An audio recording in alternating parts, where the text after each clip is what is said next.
Hello, Maine and Greater New England. Hello. We're coming to see you guys in Portland, and we can't wait. We would love to see you there. Yep, we'll be at the State Theater on August 30th, and if you're interested, you can get tickets and information at sysklive.com. Throw some lobster at us. Welcome to Stuff You Should Know, a production of iHeartRadio's How Stuff Works.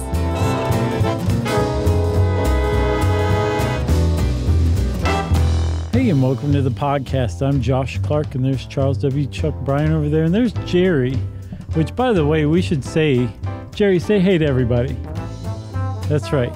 Jerry's back. I think we scared everyone. I joked on short stuff or one of the recent episodes that she was gone.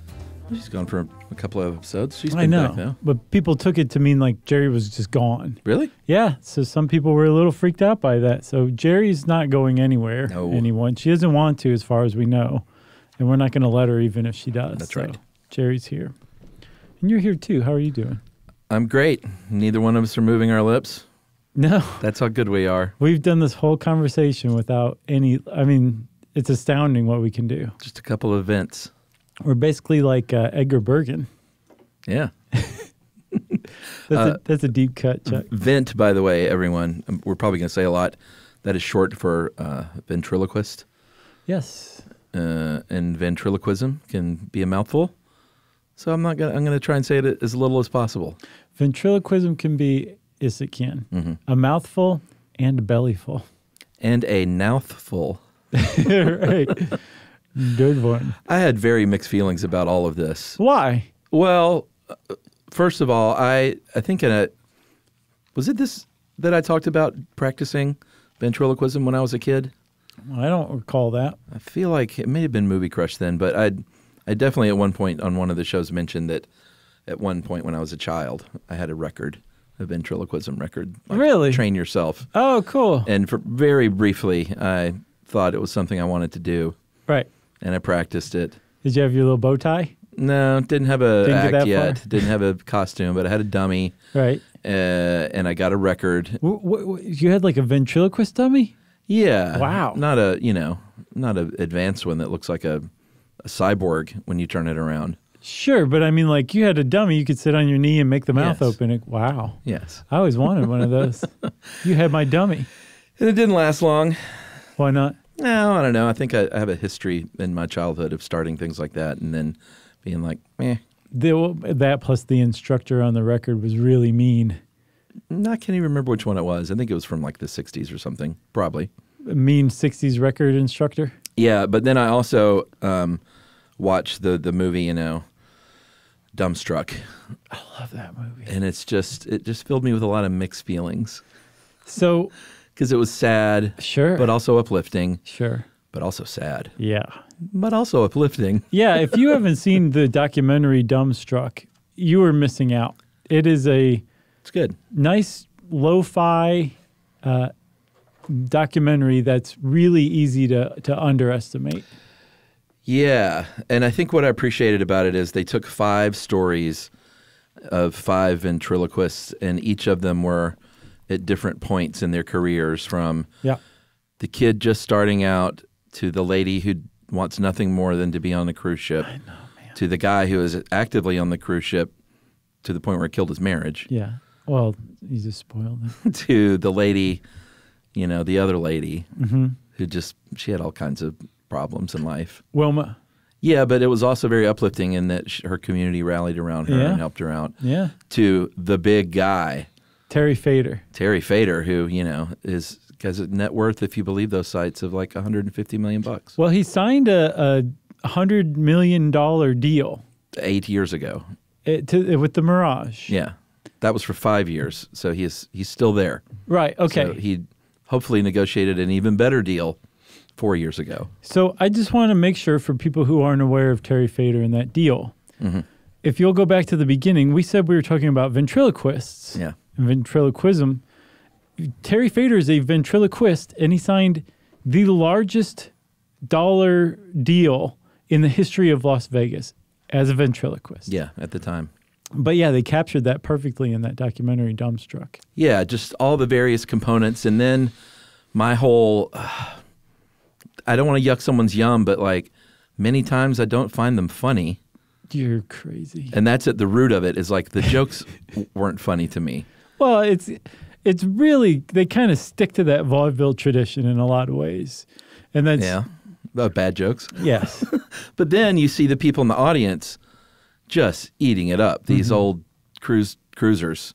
Sure. Just like it's the best thing, and these old Vegas types that they'd ever seen. Right. So far be it from me to yuck a yum, but my emotions were all over the map while I was watching. Okay. it. Well, I half regret suggesting this article. It I'm was sorry. interesting. But at the same time, I find this delicious. So let's talk about ancient Greece and Egypt. So just to make sure everybody understands what we're talking about, Chuck, ventriloquism is where you make it appear like a dummy is sitting on your knee and that words are coming out of that dummy's mouth. Right, but it doesn't have to be on your knee. No, and it doesn't necessarily even have to be a dummy. In fact, the earliest ones in Greece, like you were saying, even before that, ancient Egypt, around the Middle East, there was accounts of ventriloquism, but they didn't say, you should have seen this ventriloquist I saw last night. He was great. They said, you need to go see this medicine man or this soothsayer or the spiritualist, because this guy can talk to the spirits in the tree or in a rock, right, or in his stomach. And that's how ventriloquism originally got its start. It was a spiritual practice that was essentially... scam artists. Yeah, I guess that's a way to put it. But I mean, like they were prophets and religious figures, and this is one of the things they did. Yeah, and I don't even think we broke down really at its root. What we're talking about in its simplest terms is speaking without moving your lips. Basically, but there's a little more mustard to it. Right, but it's if you're speaking while moving your lips, then you are a puppeteer. That's the distinction. Oh, I see what you're saying. Yes, you're trying to make it appear as if something else is speaking instead of you. Right. Whereas a puppeteer will just stand behind a curtain. Sure. They don't care. And move their mouth like it's there's nothing. no tomorrow. Yeah. But the extra mustard I mentioned is that, and this is frequently the case when somebody's not using a dummy, a ventriloquist not only doesn't move their mouth, they can adjust their voice to make it sound like their voice is coming from some other place away from them. What's commonly called is throwing their voice, and we'll talk about that later. Right, but isn't that just I mean, they're really not throwing their voice. No. That's just a mental trick. Yes. Okay. Well, yes, but... It's not like they can do something with their voice to make it sound like it's coming from a different place. No, they can't. Well, that's not the way I read it. It was just a mental trick of believing that's happening. No. Like you can't literally make your voice sound like it's coming from a different place. So this is it. We'll just talk about it now. Yeah. Okay, fine.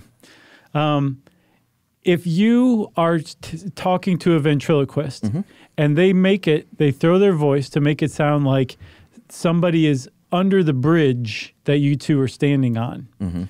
If you went under the bridge, you would not hear that voice coming from under the bridge. They can't That's right. throw their voice. It's a terrible term for it. But they can adjust their voice. They can modulate the volume. They can make it sound muffled. They can make it sound echoey. They can make it sound like it's underwater. They can make it sound like it's close or far away.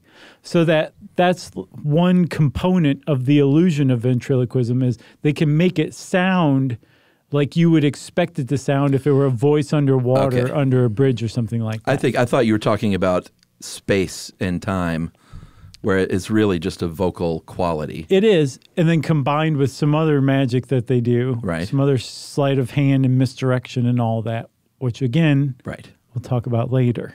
Yeah, but it's the thing is too, though, when you see a ventriloquist, quote, throwing their voice, they're generally throwing it to a dummy that's about 9 inches from their own voice. Yeah, typically. So it's not some, No, but the original ventriloquists, we didn't use dummies. Right. So they were much more adept at throwing their voice. Gotcha.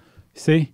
So when you went to see one of these belly prophets or whatever, and they made it seem like they were speaking with a tree, they were talking to a tree and the tree was talking back, it sounded to the person standing by them that the tree was talking for a number of reasons. Gotcha. Which we'll talk about later. That's very interesting. I think so too. So BCE, we keep talking about belly prophets. I guess we should explain what that is. it was literally like sometimes they would talk to something inside their own stomach, and their stomach was talking back. And that's where the name actually comes from. If you talk about the Latin of the Greek words for belly prophet or belly talker, it's ventriloquism. Venter is belly, and Loqui is speak. Yeah. Speaking from the belly.